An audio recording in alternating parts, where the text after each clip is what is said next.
በየዕለቱና በየጊዜው አዳዲስ ነገሮችን የማያጣው ቀጠናችን የምስራቅ አፍሪካ ቀጠና እንደዚሁም አነጋጋሪውና ሁሉም ሀገራት አይናቸው ያማተረበት የሚገኘው የቀይ ባህር ቀጠና አዳዲስ ክስተቶችን እያስተናገደ ነው። ከሰሞኑም አዳዲስ ነገሮች ተሰምተዋል። በተለይም በኢትዮጵያና በኤርትራ መካከል ያለው ግንኙነት በጦዘበት በዚህ ወቅት በኤርትራ በኩል አዳዲስ መግለጫዎች እየወጡ ባለበትም በዚህ ሰዓት ኢትዮጵያ አዳዲስ ድሎችን እያስመዘገበች መሆኗ ለጠላት ትልቅ ስብራት ነው ተብሏል። ትላንትና ከትላንት በስቲያ እንደዚሁም ዛሬ ንጋት ላይ የወጡ መረጃዎች እንዳመላከቱትም የሻዕቢያ መንግስት አሰብን ለመሸጥ ወይም ደግሞ በአሰብ ላይ ሌላ ኃይሎችን ለማስቀመጥ የመጨረሻ የሚለውን እንቅስቃሴ መጀመሩ የተነገረ ሲሆን፣ በሌላ በኩል ግን አገራቱ አሰብ ላይ የሚመጡ ከሆነ ከፍተኛ ዲፕሎማሲያዊና የዓለም አቀፍ ሕግ ጥሰት ኪሳራ ሊያጋጥማቸው ስለሚችል ጉዳዩን በለዘብተኝነት እየተመለከቱት እንደሆነ ተመላክቷል። በሌላ በኩል ጠቅላዩ ያጋለጡት የኢትዮ ኤርትራ ስምምነት መነጋገሪያ ሆኗል። ከዚህ ቀደም ባደረስናችሁ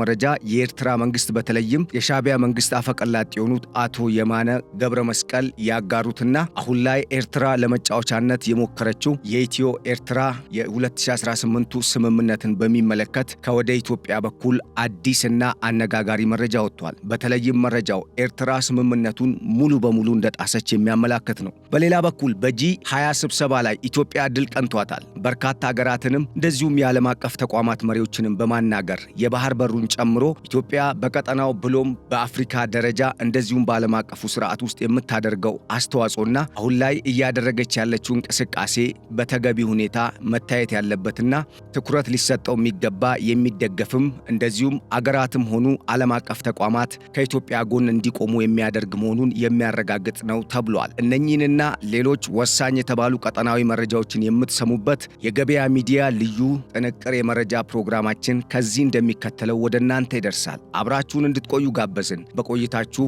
እንደምታተርፉም እያመንን ቻናላችንን አዲስ የተወዳጃችሁ ሰብስክራይብ፣ ፕሮግራማችንን ደግሞ ላይክ እና ሼር እያደረጋችሁ እንደዚሁ መረጃው ለእናንተም ለሌሎችም እንዲደርስ እንድታደርጉ በመጋበዝ አዲስ ሐሳብ አስተያየት ደግሞ ካላችሁ እንደዚሁ በሐሳብ መስጫ ሳጥኑ በኩል እንድታጋሩን በመጋበዝ በቀጥታ ወደ ዕለቱ የገበያ ሚዲያ ልዩ ጥንቅር የመረጃ ፕሮግራም ተሻገርን።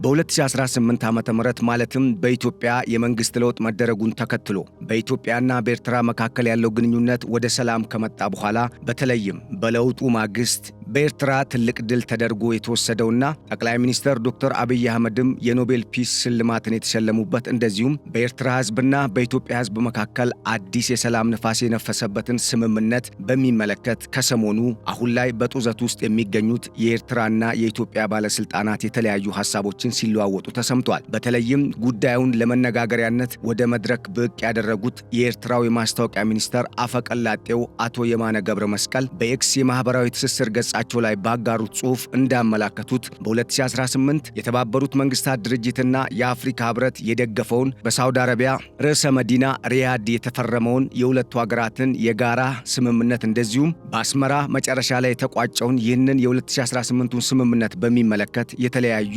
የተጣረሱና ኢትዮጵያን የወቀሱ ብሎም የከሰሱ አዳዲስ ሐሳቦች የተሞሉበት መረጃን አካፍለው ነበር። ይሁንና ግን መረጃው የኤርትራ መንግስት እንደፈለገውና እንዳቀደው መነጋገሪያና ዋና የዕለቱ አጀንዳ ሳይሆን ቀርቶ በዛው ውሃ በልቶት ቀርቷል። አሁን አዲስ በዚህ ጉዳይ ላይ የወጣው መረጃ እንዳመላከተው ደግሞ የኤርትራ መንግስት ነገር አጫሪነትን ከግምት ውስጥ በማስገባት የኢትዮጵያ መንግስት ጉዳዩን ለህዝቡም ሆነ ለዓለም አቀፉ ማህበረሰብ ግልጽ ለማድረግ በሚል አሁን ላይ መረጃዎችን ለማጋራት ዝግጅት እያደረገ እንደሆነ ተመላክቷል። በሌላ በኩል ጉዳዩን በሚመለከት በጥልቀት ሲመረምሩ የነበሩ ተንታኞችና አሁን ላይ የምስራቅ አፍሪካ ቀጠናን በቅርበት እየተከታተሉ የሚገኙ የዓለም አቀፍ ምሁራን በጉዳዩ ላይ በሰጡት አስተያየት የኤርትራ መንግስት ስምምነቱን በእርግጥም ጥሷል። ይሁንና ግን ጅራፍ ራሱ ገርፎ ራሱ ይጮሃል እንደሚባለው ኢትዮጵያን ለመውቀስ የሄደበት ርቀት የሱን ደካማነትና ክፍተቱን ያሳየ ነው ሲሉ ከዚህ ቀደም የተለያዩ ትንተና ሐሳቦችን በማሰራጨት ዓለም እንዲነጋገርበት አድርገዋል። በተለይም አሁን ላይ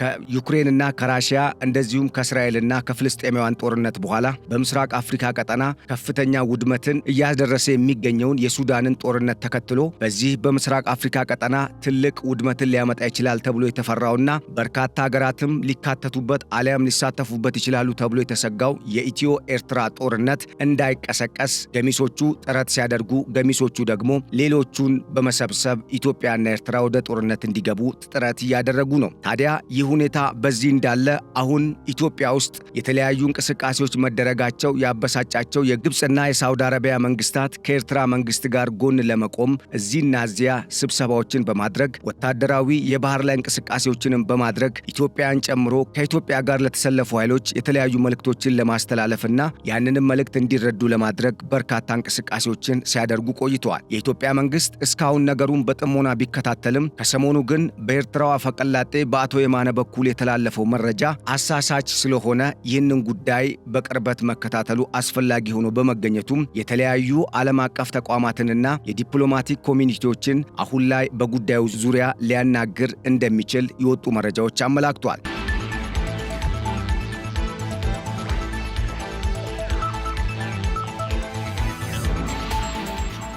በተለይም የኢትዮ ኤርትራ ስምምነትን በሚመለከትም ከጉዳዩ ጋር ቅርበት ያላቸው የውስጥ ምንጮች አመላክተዋል እንደተባለው ኤርትራ ቢያንስ ከስምምነቱ 7 የሚባሉ ዋና ዋና ነጥቦችን ስለመጣሷ በገሃድ አመላክቷል። በኢትዮጵያ ውስጥ ያለውን ሁኔታ ማዕከል በማድረግ አሁን ላይ ኢትዮጵያ ያነሳችው የባህር በር ጥያቄ ተገቢነት ያለው እንደሆነ በርካታ ሀገራት እየደገፉ ባለበት በዚህ ሰዓት የሻዕቢያ መንግስት በኢትዮጵያ ውስጥ የሚንቀሳቀሱና ራሳቸውን ለሻዕቢያና ለግብፅ ካስገዙ ኃይሎች ጋር በመጣመር ኢትዮጵያን ለማተራመስ ቀን ከሌሊት አበክሮ እየሰራ ቢሆንም ይሁንና ግን ነገሩ እነ ሻዕቢያ እንዳሰቡት አልሆነም። ተንታኞች እንደሚሉት የሻዕቢያ መንግስት በዓለም አቀፉ መድረክ ተቀባይነት አገኝበታሉ ብሎ ከሰሞኑ የመዘዘው የመጫወቻ ካርድ ራሱን ያስበላው እንደሆነ በማመላከት በተለይም ኮንፍሊክት ዞን በመባል የሚታወቀውና የተለያዩ ወሳኝ የተባሉ ከደህንነትና ከጸጥታ እንደዚሁም በሀገራት መካከል የሚደረጉ ግንኙነቶችን በሚመለከት ወሳኝ የሚባሉ መረጃዎችን የሚያሰራጨው ይህ የመረጃ ተቋም እንዳመላከተው ቢያንስ ኤርትራ 7 የሚባሉ ነጥቦችን መጣሷን እነኚሁ የውስጥ ምንጮች አረጋግጠውልኛል ሲል አሰራጭቷል። በዚህም መሰረት በኢትዮጵያና በኤርትራ መካከል ተፈርሟል የተባለውና በ2018 ዓ.ም ተግባራዊ መጀመር እንዲጀምር ሁለቱ መሪዎች ማለትም ጠቅላይ ሚኒስትር ዶክተር አብይና ፕሬዝዳንት ኢሳያስ አፈወርቂ ተስማሙባቸው ከተባሉ ነጥቦች መካከል ቀዳሚ ኤርትራ ጥሰዋለች የተባለው የድንበር ወይም ቦርደር ኦፕኒንግስ ኤንድ ፒፕል ቱ ፒፕል ኮንታክት የሚለው ሲሆን በዚህ ረገድ በዛላምበሳና በቡሬ እንደዚሁም በሌሎቹ በተለይም ኦምሃጅርን ጨምሮ በኤርትራና በኢትዮጵያ መካከል ያሉ የድንበር በሮች ተከፍተው የነበረ ቢሆንም ከአንድ ዓመት ከአንድ ወር በኋላ ማለትም ከሚያዝያ እስከ ግንቦት ባሉት እንደ አውሮፓውያን አቆጣጠር 2019 ባሉት ወራት ውስጥ ኤርትራ ሁለቱን ድንበሮች ያለምንም ጥያቄና ያለምንም ማብራሪያ የኢትዮጵያ መንግስት በማያውቀው አግባብ መዝጋቷን መረጃው አመላክቷል። ይህም የስምምነቱን ጥሰት የሚያሳይ እንደሆነ የተነገረ ሲሆን በሌላ በኩል የዲፕሎማሲና የቆንጽላ ግንኙነቶችንም በሚመለከት በ2018 በአዲስ አበባና አስመራ ኤምባሲዎች የተከፈቱ ሲሆን ነገር ግን ኤርትራ ኤምባሲውን ከኤምባሲነት ወደ ቆንጽላነት በማውረድ በሁለቱ ሀገራት መካከል የተፈጠረውን መልካም ግንኙነት ወደ ሻከረ ሂደት ውስጥ እንዲገባ ስለማድረጓም በዚህም ስምምነቱን እንደጣሰ አመላክቷል። የአምባሳደሮች ሹመት ቢደረግም ኤርትራ ሁሉንም የቆንጽላ ስራዎች ማቋረጧ ደግሞ በእርግጥም በኢትዮጵያና በኤርትራ መካከል ላለው ግንኙነት መሻከር አሁን ድረስ ለደረሱበት ጡዘት ዋና ምክንያት ስለመሆኑም ይህ መረጃ አመላክቷል።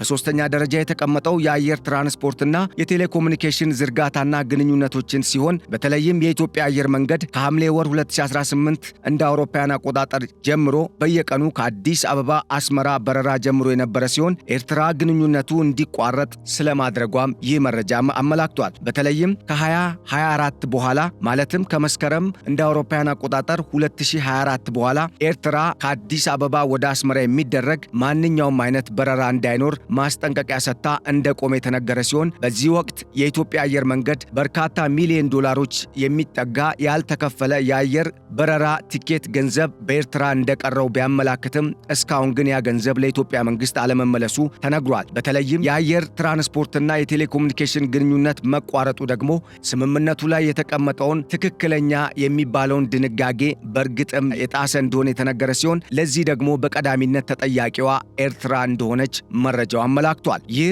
በዓለም አቀፍ ደረጃ የተለያዩ ወሳኝ የሚባሉ መረጃዎችን የሚያሰራጨው ኮንፍሊክት ዞን አሁን ላይ በኤርትራና በኢትዮጵያ መካከል ለተፈጠረው ውዝግብ ዋና ተጠያቂዋ የኤርትራው አምባገነን ኢሳያስ አፈወርቂ የሚዘውሯት ኤርትራ ራሷ እንደሆነች በማመላከት በተለይም በቦርደር ዲማርኬሽን ወይም በሁለቱ ሀገራት መካከል ያለውን ቦርደር አሊያም የድንበር አወሳሰንና አሰማመርን በሚመለከት ሁለቱ መሪዎች በተስማሙት መሰረት ኢትዮጵያ ህጋዊ የሆነና ከአሁን በኋላ ወደ ግጭት የማያስገባ የቦርደር አሰማመር ስነ ስርዓት እንዲኖር ተገቢ የተባሉና በዓለም አቀፍ ህግም በሀገር ውስጥ ህገ መንግስትም የተደገፉ ሁለቱ ሀገራትንም የሚያጣምሩ ወይም የሚያስማሙ ሰነዶችን በማዘጋጀትና በተለይም በዓለም አቀፍ ደረጃ ተቀባይነት ያላቸው አካላት በሚወስኑት መሰረት ለመስማማት ፈቃደኛ ሆና የድንበር አሰማመር አሊያም አወቃቀሩን በሚመለከት ስራ እንዲጀመር ጥረት ብታደርግም የሻዕቢያ መንግስት ግን በመሬት ላይ የሚተገበር ምንም አይነት የድንበር አከላለልም ሆነ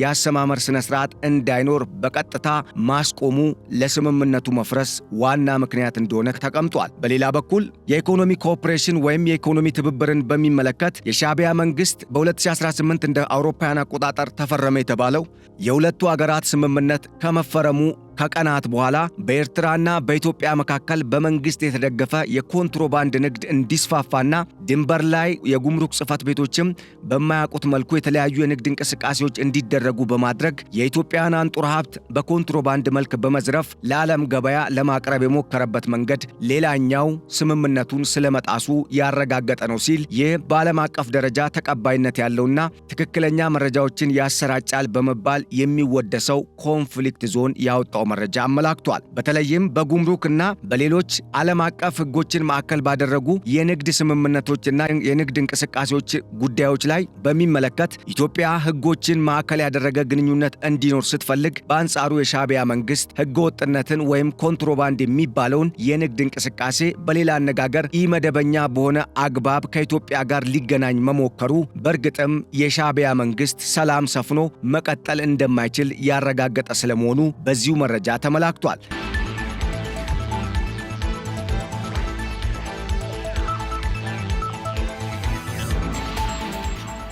በሌላ በኩል የተቋማዊ አሰራርና የዲፕሎማሲያዊ ግንኙነቶችን በሚመለከት የጋራ የዲፕሎማሲና የጋራ የትብብር ስምምነት ስብሰባዎችም እንዲፈረሙና ስብሰባዎችም እንዲደረጉ በኤርትራና በኢትዮጵያ መሪዎች መካከል ስምምነት ተደርጎ የነበረ ቢሆንም እስካሁንም ድረስ በተለይም ኢትዮጵያ የተባበሩት መንግስታት ድርጅትም ሆነ የአፍሪካ ህብረት እንደዚሁም በቀጠናው የምስራቅ አፍሪካ ሀገራት ወኪል የሆነው የምስራቅ አፍሪካ ሀገራት በየነ መንግስታት ኢጋድ በኩል ስምምነቶች እንዲደረጉ፣ ሌሎች ተጨማሪ ከህገወጥ የሰዎች ዝውውር፣ ከንግድ እንቅስቃሴ እንደዚሁም ከባህር ትራንስፖርትና ሌሎች ኢኮኖሚያዊ ውህደቶችን በሚመለከት አዳዲስ ውይይቶች እንዲደረጉ ግፊት ስታደርግ ብትቆይም የሻዕቢያ መንግስት ግን እስካሁን ድረስ ፈቃደኛ ሳይሆን በመቅረቱ ይህም የስምምነቱ ዋና የሚባል አንኳር ነጥብ ተግባራዊ ሳይደረግ ስለመቅረቱ በመረጃው ተመላክቷል። በሰባተኛ ደረጃ የተቀመጠው የወታደሮች አሰፋፈርና አቀማመጥንም በሚመለከት ከዚህ ቀደም በተስማሙት መሰረት ወታደሮቹ ከሁለቱ ሀገራት ድንበር ፈቅ ብለው እንዲቀመጡ የተደረገ ቢሆንም የ2022ቱን እንደ አውሮፓውያን አቆጣጠር በሰሜን ኢትዮጵያ በትግራይ ክልል የተካሄደውን ጦርነት ተከትሎ የሻዕቢያ መንግስት ጦር አሊያም የሻዕቢያ መንግስት የሚያዛቸው የተለያዩ የታጣቂ ቡድኖች የኢትዮጵያን ድንበር ጥሰው በመግባት አዳዲስ የኢትዮጵያን ግዛቶች መቆጣጠራቸው ለሁለቱ ሀገራት አሁናዊ ጡዘትም እንደ ምክንያትነት የሚነሳ ነው የተባለ ሲሆን በተለይም የሻዕቢያ መንግስት ስምምነቱን ሙሉ በሙሉ እንደጣሰው ያረጋገጠ ነው ተብሏል። እዚህ መረጃ ላይ በመመስረትም የተለያዩ ትንተናዎችን እየሰጡ የሚገኙት የቀጠናውን ጉዳይ በውል የሚረዱ የጂኦፖለቲክስና የዓለም አቀፍ ምሁራን እንዳስረዱት ደግሞ በእርግጥም የሻዕቢያ መንግስት ከግጭት ጠንሳሾችና ከግጭት አራማጆች ጋር በመጣመር ኢትዮጵያን ጨምሮ ቀጠናውን ለማተራመስ ሲሰራ የነበረ አሁንም ድረስ የቀጠለ ተግባር ላይ የተጠመደ መንግስት በመሆኑ ከኤርትራ መንግስት ጋር ሰላም ይመጣል ብሎ ማሰብ ዘበት ነው ሲሉ የሻዕቢያ መንግስት ጸባጫሪነትን በገሃድ አረጋግጠዋል። እንደዚህ አይነት ዓለም አቀፍ ተቋማት የሚያሰራጯቸው ዘገባዎች እንደሚያመላክቱትም አሁንም ድረስ የኤርትራ መንግስት የኢትዮጵያ መንግስትን እንደ ስጋት በማየት በኢትዮጵያ ውድቀትና መከፋፈል ላይ የተመሰረተ ኢኮኖሚያዊ እድገትን ለማምጣት የመጣሩ ሁኔታ በእርግጥም በአፍሪካ ህብረት 2030ና አጀንዳ 63 ስር የተያዘውን ቀጠናዊ የኢኮኖሚ የኢኮኖሚ ውህደትን የጣሰ እንደዚሁም የቀጠናውን ሰላምና ደህንነት አደጋ ላይ የጣለ ከፍተኛ ስጋትንም የሚፈጥር ጸባጫሪነትና የተንኳሽ እርምጃን እንደሚሄድ ያረጋገጠ በመሆኑ ኢትዮጵያ ራሷን ልትጥል እንደማይገባ ማረጋገጣቸው ተሰምቷል። በሌላ በኩል በሁለቱ ሀገራት መካከል አሁን ላይ የተፈጠረውን ውዝግብ ተከትሎ የሻዕቢያ መንግስት የተለያዩ የፕሮፓጋንዳ ዘመቻዎችን ለማድረግ ዓላማ ያላቸውን ቡድኖች በማጣመር በኢትዮጵያ ላይ የተለያዩ የሐሰት ትርክቶችን የሚነዙ የፕሮፓጋንዳ ሚዲያዎችን ከፍቶ ዘመቻ መጀመሩ የተገለጸ ሲሆን እነኚህ ሚዲያዎች በዋናነት በግብፅና ከግብፅ ኋላ በተሰለፉ የአረብ ሀገራት የሚደገፉ መሆናቸው ደግሞ የሻዕቢያ መንግስት በራሱ ከመክሰም ውጪ አሁን ላይ እድል የሌለው አካሄድን እየሄደ እንደሆነ እያመላከተ ነው ተብሏል።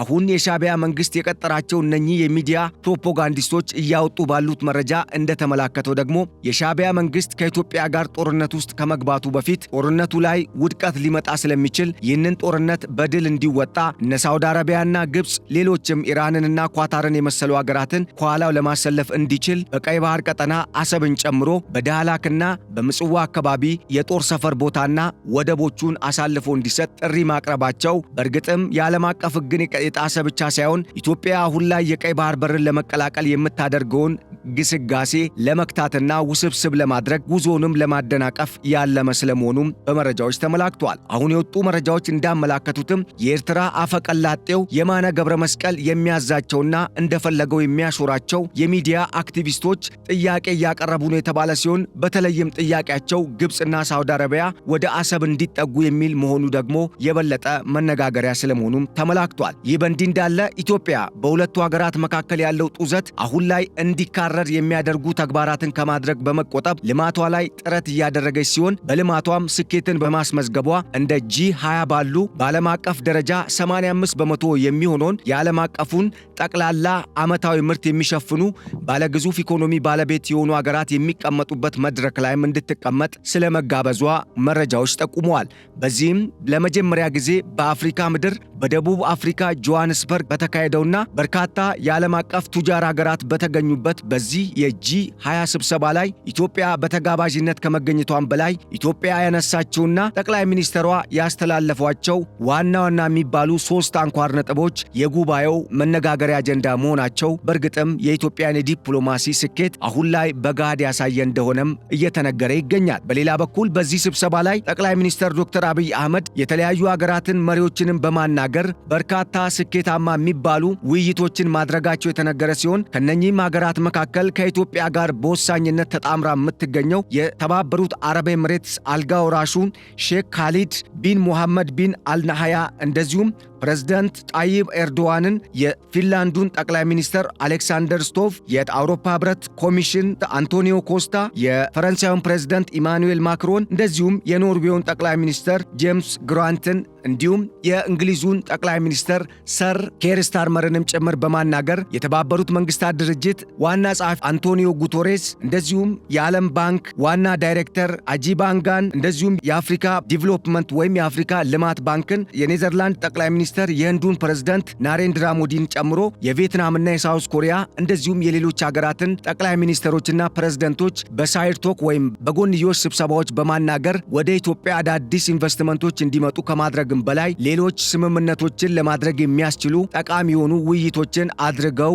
ለ2 ቀናት የፈጀውን የG20 ስብሰባ አጠናቀው ስለመመለሳቸው ተመላክቷል ተብሏል። በተለይም አሁን ላይ እየወጡ ያሉ መረጃዎች እንዳመላከቱትም እነኚህ ሀገራት ለመጀመሪያ ጊዜ የኢትዮጵያን የቀይ ባህር በር ጥያቄ በወሳኝ መሰረት ላይ ያጸና ውሳኔን እንዳስተላለፉ የተገለጸ ሲሆን በተለይም በተደረጉ የጎንዮሽ ውይይቶች ቱርክን ጨምሮ የተለያዩ ሀገራት በተለይም በዚህ ቀጠና ላይ ተጽዕኖን ያሳድራሉ የሚባሉ ሀገራት የኢትዮጵያን የቀይ ባህር በር ጥያቄን ከመደገፋቸውም በላይ ከኢትዮጵያ ጋር በቀጠናዊና አህጉራዊ ብሎም በዓለም አቀፍ ደረጃ ባሉ የጸጥታና የደህንነት የኢኮኖሚ ትብብር እንደዚሁም ከህገወጥ የሰዎች ዝውውርና በዋናነት ከዓለም አቀፍ የአየር ንብረት ለውጥ ጋር በተያያዘ በጋራ ለመስራት ስምምነት ለማድረግ ፍላጎት እንዳላቸው መግለጻቸውን የወጡ መረጃዎች አመላክተዋል። ይህ ደግሞ ለኢትዮጵያ ትልቅ የዲፕሎማሲ ስኬት ከመሆኑም በላይ ከዚህ ቀደም እንደተገለጸው ኢትዮጵያ የቀይ ባህር በርን ለማግኘትና የቀይ ባህር ቀጠናን ለመቀላቀል በተለይም በተለይም እንደ ግብጽ ያሉ የኢትዮጵያ ታሪካዊ ጠላቶች የሰበሰቧቸውን ጠላቶች በመበተን